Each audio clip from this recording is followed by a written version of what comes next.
एक ये बहुत इंपॉर्टेंट क्वेश्चन है भाई, ग्रेविटेशन चैप्टर है और जेईई मेंस 2022 का ग्राफ का क्वेश्चन है। क्वेश्चन देखेंगे क्या है, the variation of acceleration due to gravity G with distance are from the centre of earth is correctly represented by.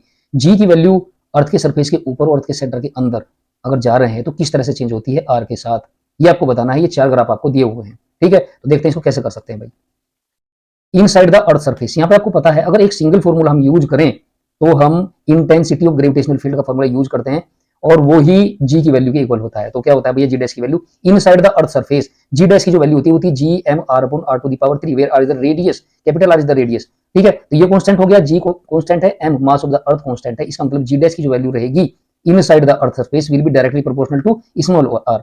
इसका मतलब जो इसका जी डैश का और आर का जो ग्राफ होगा वो इस तरह से होगा, आर की वैल्यू 0 होने पर जी डैश की वैल्यू 0 हो जाएगी, तो इस तरह से आएगा। अर्थ सरफेस के इनसाइड द अर्थ सरफेस इस तरह से ग्राफ आएगा, ठीक है। अब बात करते हैं आउटसाइड द अर्थ सरफेस की। आउटसाइड द अर्थ सरफेस अगर बात करें तो जीएम अपॉन आर स्क्वायर इसका फॉर्मूला होगा। यहां से अर्थ का जो चेंज होगा ऊपर अर्थ से आउटसाइड द अर्थ सरफेस तो इस तरह से आएगा जीएम अपॉन आर स्क्वायर, ठीक है। इसका मतलब g dash directly proportional to 1 upon r square. इसका मतलब इसका जो ग्राफ आएगा वो कुछ इस तरह से आएगा भाई, ठीक है।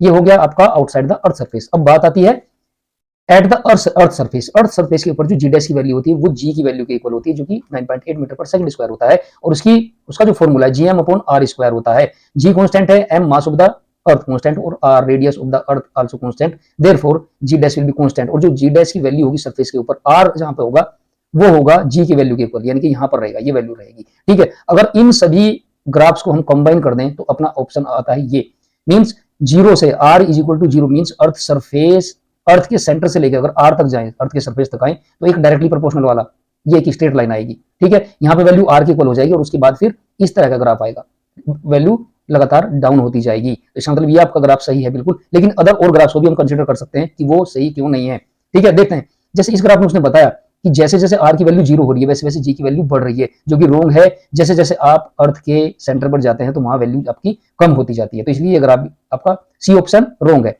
अभी आते हैं बी ऑप्शन के पास। बी ऑप्शन में बता रहा है कि अर्थ सरफेस के इनसाइड द अर्थ सरफेस आप जाओगे, आर से अगर वैल्यू कम होती जाएगी तो जी की वैल्यू उसने कांस्टेंट दिखा रखी है, जो कि कांस्टेंट नहीं होगी बल्कि वो क्या होती है, डाउन होती जाती है, ठीक है। अर्थ सरफेस के नीचे अगर आप जा रहे हैं तो डाउन होती जाएगी और at the centre of the earth it will be 0।